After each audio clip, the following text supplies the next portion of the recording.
Hi there, welcome to Film History class. This is the online version of the Film History class. So everything we do will kind of be like this. We have videos that you'll watch every single week. Those will be our lessons.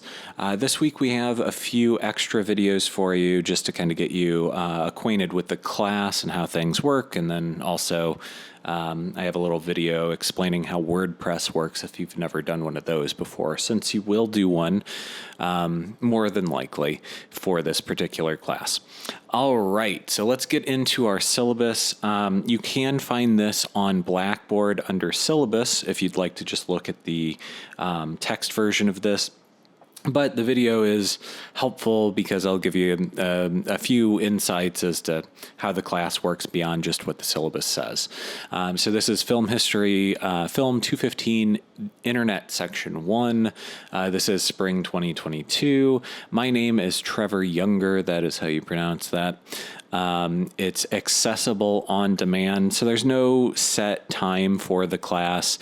I'll post our content probably every Sunday night, sometimes Monday mornings, but by Monday you should be able to access any new content. So new videos posted every week. On Monday, you'll be required to have submitted whatever homework is due by that next Monday. So Monday is basically our day, but you can watch it at any point during the week and do your homework at any point during the week. So very convenient in that regard, especially if you have lots of classes on Mondays or whatever day. You can kind of designate whichever day you'd like to work on this class.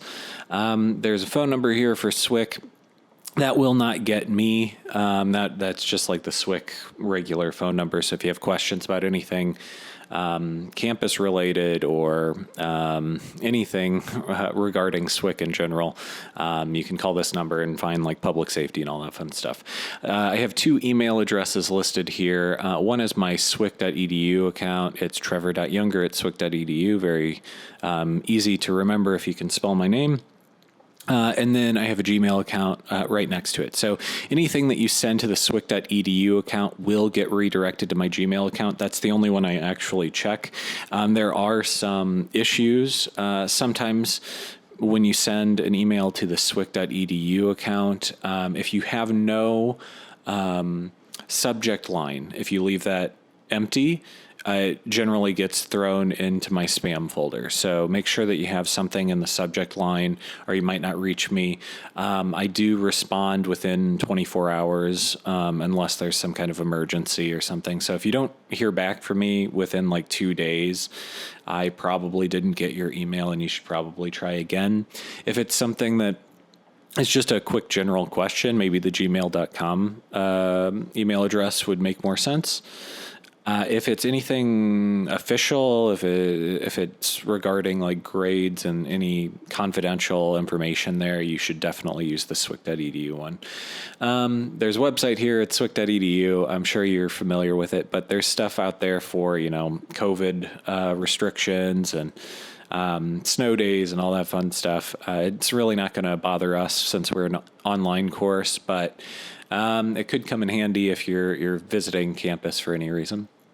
So the course description, hopefully you've read this before, but the course is a survey of the history of motion pictures, influential directors, and cinematic movements around the world, and the historical, political, and technological developments that have influenced the cinematic art form.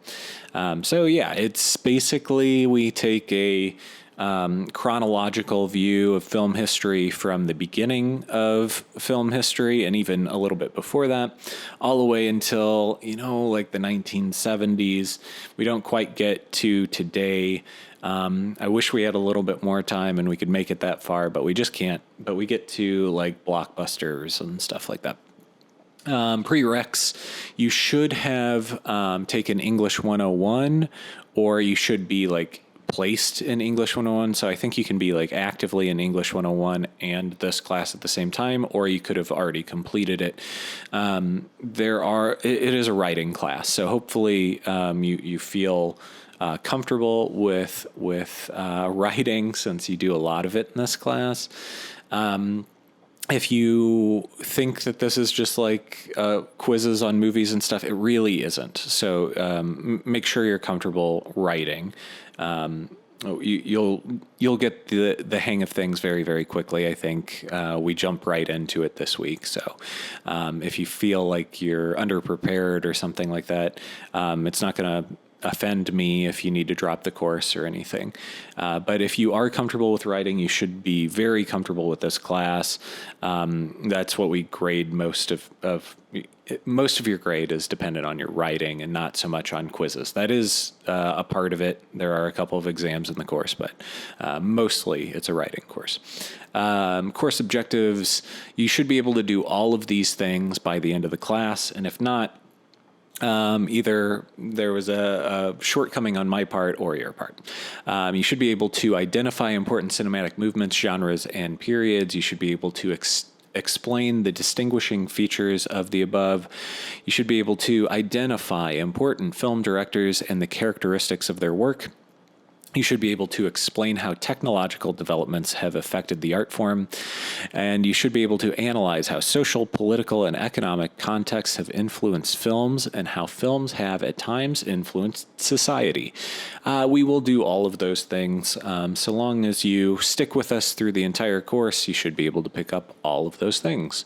College-wide core competencies. These are like kind of big overarching things that the college does and wants you to get out of class. And by the end of this course, you should have some knowledge with computer literacy and writing, of course. There are some other things that may come up with like critical thinking and oral communication, but really what we need to nail is computer literacy and writing. You'll create a blog in this class that's computer literacy and writing. You write every week. Textbooks. There's no textbook in the class, so you don't have to pay for anything. If anyone told you otherwise, if you've ordered a book for the course, you should certainly send that back. It's kind of a deal that I make with the students. So you don't have to pay for a textbook, but you do have to find the films that are assigned. So most of those are... at the beginning of the class, most of those are available on YouTube for free because they're in the public domain. And you can find them all over the place. You can find them in the library at SWIC too. When we get a little bit further into the semester, though, those things are somewhat harder to find. Everything's available streaming in one way or another. I think the vast majority of the films are streaming on HBO Max. They have a Turner Classic Movies library in there that just has a ton of films from film history. I think there are a couple of films that are outside of that. So you might have to find it on Amazon Prime or wherever you get your films. There's a lot of places where you can find films. Tubi.tv is totally free if you are okay with some ads interrupting your film every once in a while. It doesn't have all the films either, but that is an option for you. If you have questions about where to find films, you can always email me, but just Google searching will probably find it for you. Okay, grading procedure. Students in Film 215 will create a film analysis blog via WordPress Blogger or another approved platform. Students will be responsible for weekly entries in their blogs relating to course discussions and films screened in class. Each entry must be the length of a 2-page double-spaced paper, not including any photos, multimedia that may be included. Various assignments and discussions will be given throughout the term. A final paper and presentation will be due on finals week. You have to create a blog for the course, and you update your blog every week. I like WordPress. You don't have to use WordPress if you're familiar with Blogger or any other kind of blogging platform. That's fine by me. The one that I don't like is Tumblr, because then you have to like add me and stuff, and I have to log in to see your blog every time. There is some convenience here where you don't have to log in to Blackboard and submit assignments every week. You do have to every once in a while, and you certainly have to if you want to see your feedback from your and your grade from your blog entry. But it's going to be convenient. You don't have to submit an assignment every week. Once you submit your blog, you just publish a new blog entry every week. And then I'll just check your blog for your blog entry. There are other things that are a part of your grade, though, and let's go over those real quick. Online writing assignments, these are your blogs. Almost every week, we get a little bit more lenient as the semester rolls along. Starting off, it's every week. Once we hit around the midway point and we start working on your final papers and stuff, we switch to every other week at that point. They are supposed to be 2 pages typed, written, and that's 2 pages double spaced. Like if you took your blog entry, you put it into a Word document, and you made it double spaced, it should be about 2 pages. It would be about 1 page single spaced. A good rule of thumb here is like 5 paragraphs, 5 like actual paragraphs, where you have an introduction, a conclusion, 3 body paragraphs. That's about what you need. If you go over, that's fine. If you go under, you're going to start to see your grade dip pretty significantly, pretty quickly. There are a lot of pitfalls with this stuff. Don't misspell names or titles. So if you say Johnny Depp is in one of the films. I don't think we have a Johnny Depp movie, but if he was in one of the films and you misspelled Depp several times throughout your blog entry, that would be several points off, and it would be easy points to mess up. And it's something that spell check doesn't get normally. Same with movie titles and stuff. So make sure you get those things right. IMDb.com is good for that sort of thing. Those are very common issues I see in blog entries.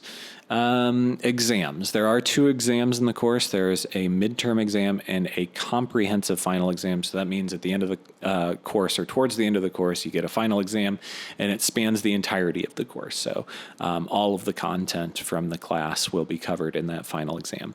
It's not worth a terribly large amount of your grade. So you can afford to not do super well on the exams and survive the class. So if you're not great at test taking, you don't have too much to worry about. Writing, the online writing assignments being worth 50% of your grade.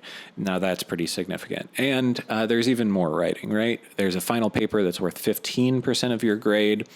It is an MLA paper, so it's an MLA research paper. That means no subjectivity in there. There's no personal opinion in there. It's a research paper. It's formal. It's a lot different than your online writing assignments where you can kind of give us your thoughts on the film or your experience with things associated with the films. And here it's a little bit tougher. So that's worth 15%. And also there's a final presentation, which is basically like a report on the final paper. It should not be a recitation of the final paper. You shouldn't sit there and just read what your final paper says. That's something that I see people forget about towards the end of the semester all the time. But it should be on the topic of your final paper. So let's say you covered Christopher Nolan's films for your final paper, and you did all your research and it's all formal in the final paper, but you want to talk about what you think about that research and what you think about the films. That would be perfectly fine for your final presentation. So it's just like a little wrinkle to your final paper, but it is on the same subject, if that makes sense. So together, these 2 things are worth 25% of your overall grade, pretty significant. And the final presentation is very easy if your final paper is done and done well. It's just 5 to 10 minutes of you talking about your research habits, what you found interesting in your in the creation of your final paper, whatever you want to do that's not reciting your final paper. You do need a audio visual element for this too. We'll definitely cover the final paper and final presentation in length when we get to that sort of thing. So that's around the midway point, we'll start talking about your final paper, and then close to the end of the semester, we'll talk about your final presentation. Finally, there's a participation grade. It should be a very easy 10%. This includes surveys. You'll have a survey for this week. It's just an anonymous thing that you write the answers that you know or you write the answers to questions that you know the answers to, and it gives us kind of a baseline of where you are coming into the class, and then we'll do one at the very end of the class and see where you ended up. It is totally anonymous, so I don't see what answers you gave. I just see whether or not you did it. So if you do that, and then there are some online discussions that we have throughout the semester and stuff, very, very easy points. Either you did it or you didn't do it, and then you get the full 10%. If you have zeros on any of this stuff throughout the semester, though, that will go into the participation grade. So if you decided not to do the final presentation at all, you're like, I'm doing pretty good in the class, I can afford to lose 10% off of my final grade, I'm just not going to do it. You might lose more than 10% off your final grade because you'll lose a few participation points. So hopefully that makes sense to you. And it adds up to 100. So that is how your grade breaks down. If you have any questions about that or anything regarding the class, you can always email me and I'll try to explain it a little bit more thoroughly. Class attendance and individual responsibility. Since there are no regular class meetings for film history class, each student will participate by watching, reading the assigned materials at a time convenient for them each week. It is imperative that you participate weekly, but the specific day and time is at your discretion. Yeah, we kind of mentioned that before. It is each student's responsibility to find a way to watch the assigned films. There will be no alternatives offered. Contact the instructor if you need further guidance. Yeah, that's kind of accurate. In a lot of lessons, I give you options between you can watch 2 out of these 3 films, or you can watch 1 out of these 2 films, and it gives you a little bit of leeway. Especially there are some films in film history that are downright offensive to watch, and if you don't want to watch those, there are alternatives for you to watch instead. So there are certainly options, but you can't go like well outside of what the lesson says. Like I give you some options there, but you can't pick your own film or anything like that. Disability and Access Center. Students with disabilities who believe they may need accommodations are encouraged to contact the Disability and Access Center at these 2 phone numbers to ensure that such accommodations are implemented in a timely fashion. That's, I've gotten a few emails from students already in this class about, some accommodations that they might need in terms of like testing time or access to notes and stuff like that. So I don't anticipate there being any issues there. But if you need something that I'm not actively giving you, please contact me and I'll try to do that for you.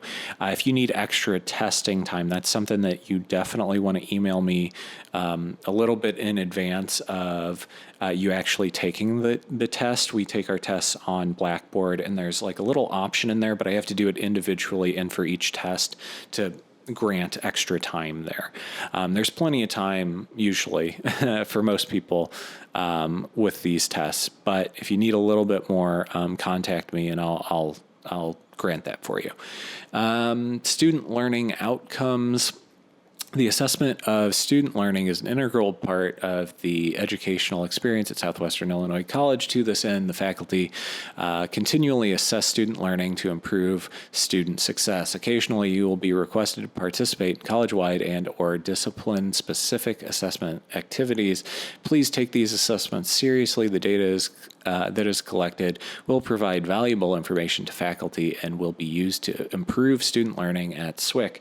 So those surveys are kind of this, and then also you might end up getting a request to do a course evaluation at the end of the semester, and that kind of evaluates your thoughts on the course in particular. I get to see that at the end of the day, and my bosses get to see that at the end of the day. We can't tell who wrote what, so it's all anonymous and stuff, just like those surveys are. You don't get participation points for the course evals, but they are important, and they help us shape the class and shape the department. Ethical conduct. So this is really important, academic dishonesty. So without me just reading this, I can just jump to this part. There is a no tolerance rule for plagiarism in the course. You will fail the course for plagiarized materials.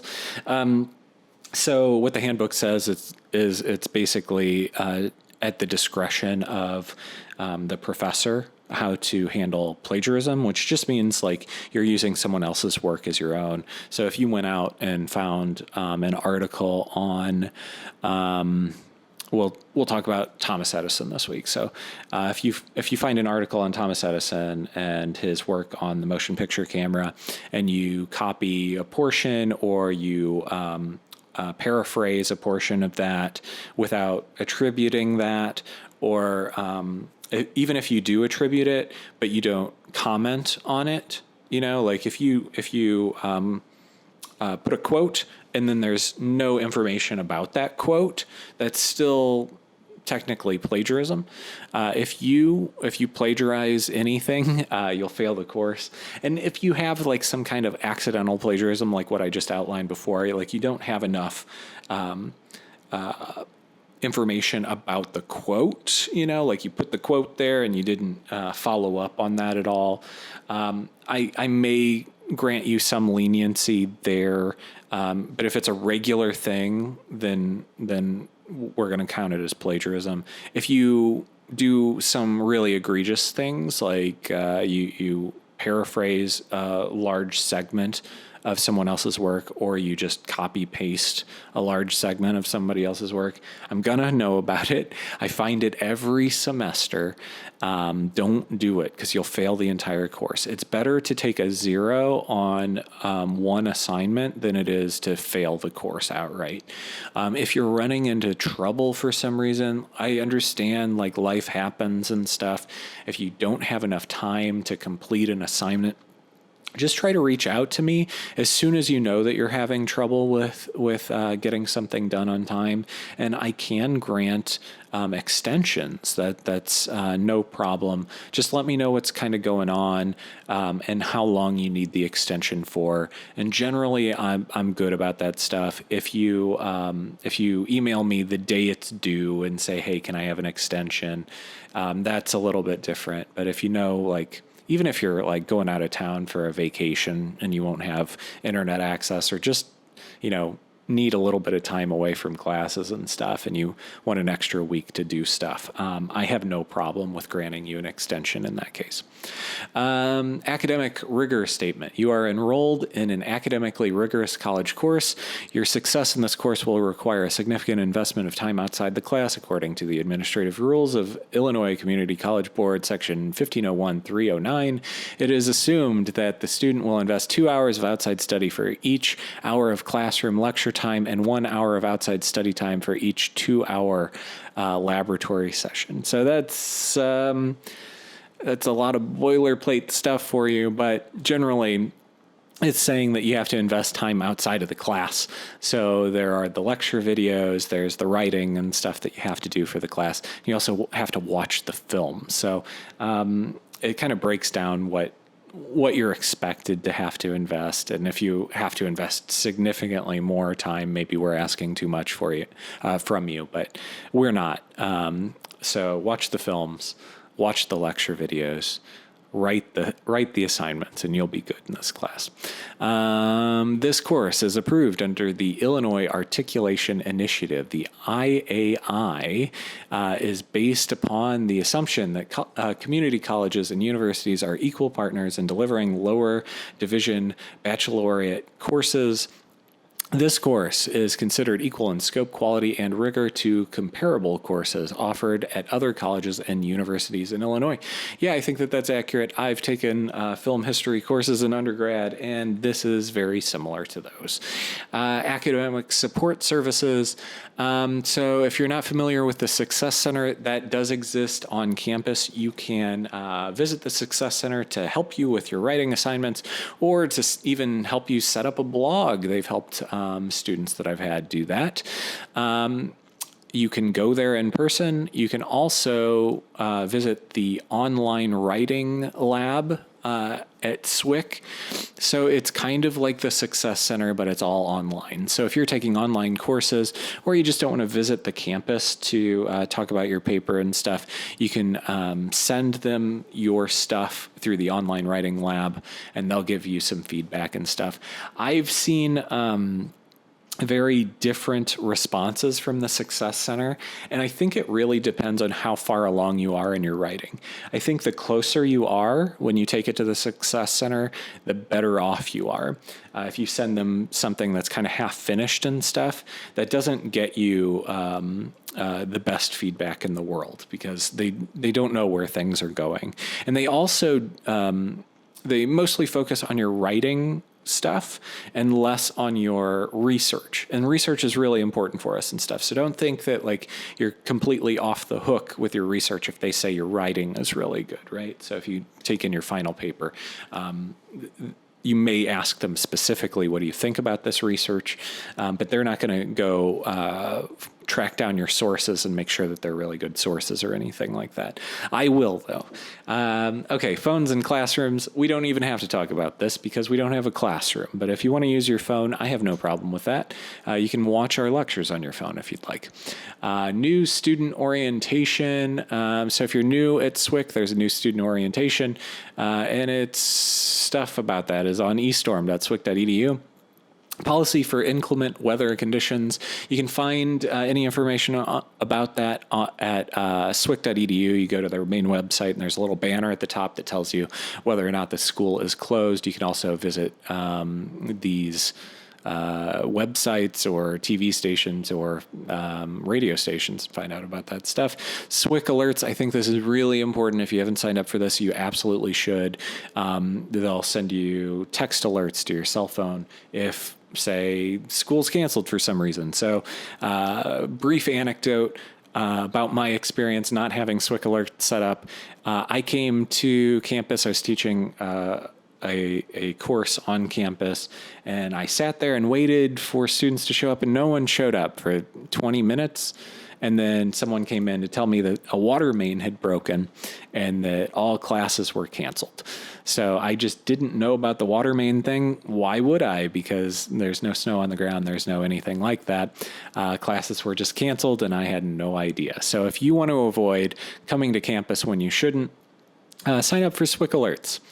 Emergency procedures, general information about the emergency response and evacuation procedures for Southwestern Illinois College are publicized each year as a part of the institution's Clery Act compliance efforts, and that information is available on the Southwestern Public Safety website. So if you go to swic.edu/public safety, it tells you emergency plans in case there's a tornado or an active shooter or something like that. You should check that stuff out. It's probably a good idea, especially if you attend classes on campus.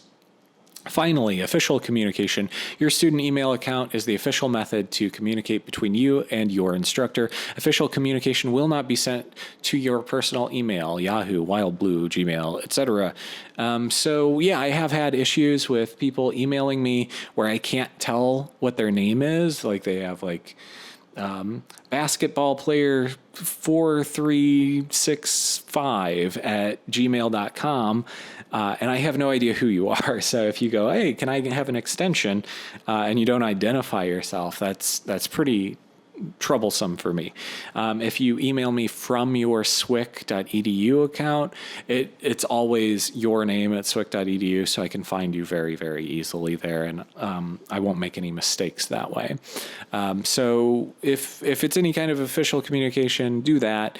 If you want to reach out to me via Facebook Messenger or other social media, I'm okay with that. If it's a general question or something like that, but if it's something about your grade or you're going to submit a project via email rather than Blackboard or something, definitely use your swick.edu account. Okay. All right, so that is our syllabus. Hopefully that gives you some information about how the class is going to work, how it's structured, how your grades work, all that fun stuff. So there is plenty more for you to do. There are some more videos for you to watch.